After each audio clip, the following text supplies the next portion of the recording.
Hello बच्चों, आज हम एंट एंड द क्रिकेट जो पोइम है उसके बारे में अध्ययन करेंगे। ये पोइम एक फेबल है। फेबल क्या होती है? फेबल वो होती है जिसमें जो पात्र होते हैं, कोई भी कहानी हो या कोई पोइम हो, कविता हो, तो उसके जो चरित्र होते हैं, पात्र होते हैं, वो कोई मनुष्य ना होके कोई जीव जंतु होते हैं। तो वो ये जो पोइम है वो एक फेबल है। और इसमें क्या होता है कि एक मूर्ख झिंगुर होता है। वो दिन भर मज़े से उड़ान में व्यस्त रहता है और मौज मस्ती करता रहता है, कोई मेहनत नहीं करता। और जब गर्मी के दिन होते हैं, बसंत ऋतु होती है, तो मज़ेदार महीनों में गाता रहता है, बजाता रहता है और वह अपना पूरा समय मौज और मस्ती करने में ही व्यतीत कर देता है। वह दूरदर्शी नहीं है। उसमें मुसीबत के दिनों और शीत ऋतु के ठंडे दिनों में अपने भोजन के लिए कुछ भी एकत्रित नहीं किया, मौज मस्ती में सारा समय निकाल दिया। और जब सर्दी का दिन आता है, बरसात का दिन आता है, तो उस समय उसके पास कुछ नहीं रहता है। शीत ऋतु आई, पूरी पृथ्वी बर्फ से ढक गई और झिंगुर ने देखा कि उसके पास अलमारी में खाने के लिए कुछ भी नहीं है। वृक्षों पर न फूल थे न पत्ते थे। वह बहुत ज़्यादा घबरा गया और घबराने के बाद में भूख से उसका चेहरा मुरझा गया। भूख की तड़प उसके चेहरे पर साफ दिख रही थी। वर्षा में भीगा हुआ और ठंड से ठिठुरता हुआ भूखा झिंगुर एक चींटी के पास जाता है ताकि वो भोजन के लिए कुछ याचना कर सके और आश्रय मांग सके। झिंगुर ने चींटी से कहा कि वह कुछ भोजन उधार दे दे। वह उधार लिया हुआ वह भोजन कल तक वापस लौटा देगा। लेकिन चींटी भी बड़ी कंजूस थी।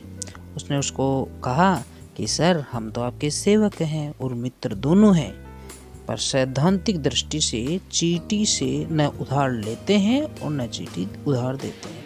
अर्थात चींटी ने ये कहा कि भैया, हम तो न तो उधार लेते हैं और न ही उधार देते हैं। चींटी ने झिंगुर से कहा कि उसने अपने बुरे व मुसीबत के समय में कुछ भोजन संग्रह करके क्यों नहीं रखा। तो झिंगुर ने बड़ी लापरवाही से कहा कि देखो, मैंने मूर्खता को स्वीकार किया है। और उसने ये भी स्वीकार किया है कि उसने ग्रीष्म ऋतु में सिर पर प्रकृति की सुंदरता का आनंद लेने में अपना समय व्यतीत कर दिया और गाता रहा। इस बात पर चींटी ने पूरे जाड़ों में नाचते और मौज मस्ती करते रहने को कहा और बेरहमी से उसे घर से निकाल दिया। बोला, अब तूने उस समय जब तेरे को सुरक्षित करना चाहिए था कुछ खाने के लिए, उस समय कुछ नहीं किया, तो अब जाओ और वही काम करो। अब कविता का भावार्थ समझते हैं अपन एक एक line. Easily young cricket accused to sing through the warm sunny month of gay summer and spring began to complain when he found that at home his cupboard was empty and winter was become come। एक युवा और नासमझ झिंगुर की कहानी है जो बहुत ही आलसी है। पूरे बसंत ऋतु में, पूरे ग्रीष्मकाल के गर्म गर्म दिनों में भी वह केवल गाने और नृत्य करने में अपना सारा समय व्यतीत कर देता है। और जब शीत ऋतु आई तो उसने देखा कि उसकी अलमारी पूरी की पूरी खाली है। पूरी जमीन बर्फ से ढकी हुई है, पेड़ों पर न पत्ता है, न फूल है, न फल है। तब झिंगुर शिकायत करने लगता है कि अरे बाप रे, अब मैं क्या करूं, अब मेरा क्या होगा, मैं क्या करूं।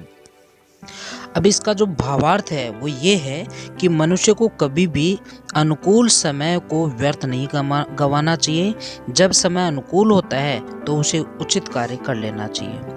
और हम जो भी काम करें वो भविष्य को ध्यान में रख के ही काम करना चाहिए, ताकि विपरीत समय आने पर हमें पछताना नहीं पड़े।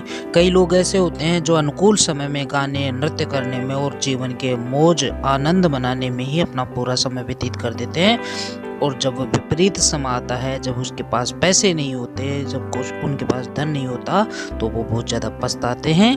अतः अनुकूल समय का सदुपयोग करना चाहिए, ये इस लाइनों में बताया गया है। चलिए अब पहली लाइनों का अपन क्वेश्चन आंसर देख लेते हैं। पहला क्वेश्चन है, why does the poet call the cricket silly?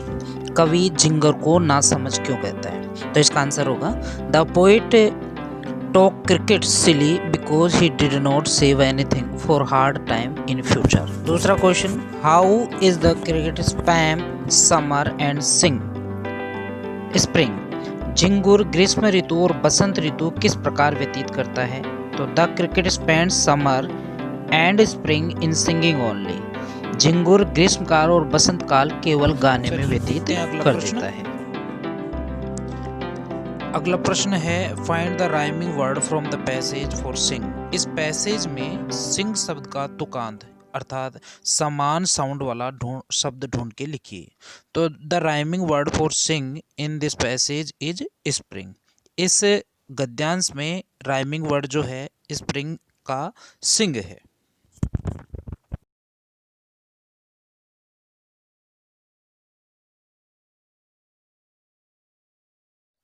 Not a comb to be found on the snow-covered ground. Not a flower could he see. Not a leaf on a tree. Oh, what will become? Say the cricket of me.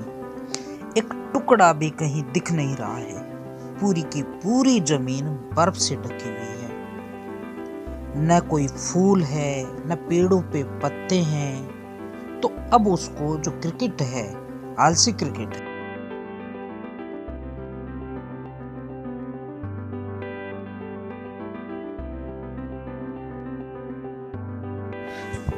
पहला प्रश्न, what does the colour of the ground not find? बताइए जमीन का रंग कैसा खाने है? में क्या तक नहीं मिला? तो snow white is the colour of the find ground. Even a जमीन क्रम्ब का टू रंग ईट। बिल्कुल क्रिकेट सफेद को बर्फीला खाने के लिए एक टुकड़ा था। तक नहीं मिल पाया।